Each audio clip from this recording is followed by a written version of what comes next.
अनि भनेपछि तपाईँ बाख्रा चराउँदैछ होइन? कति छन् दाजु अहिले बाख्रा?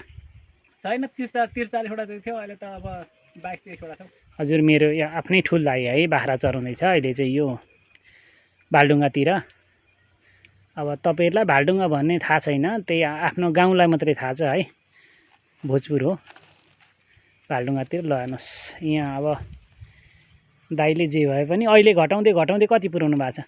24-25 वटा छ। बिहान कति बजे ल्याउनुहुन्छ?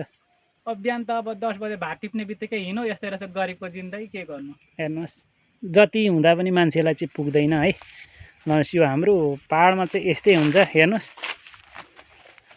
अब खेतमा अहिले धानसान सबै काटिसकेको छ, यी मासतिर कुन्यु छन्, कतै अब त्यो माछ पारिपट्टिको हाम्रो देखिने गाउँ हो, त्यो प्रायः सुन्तलै मात्रै छ। ल हेर्नुहोस् त्यो पहेँलो देखिने भनेको सुन्तला मात्रै हो, त्यो पारी दिङला खाँदबारी त्यहाँ देखिएको छ, दिङला यो साइड हो।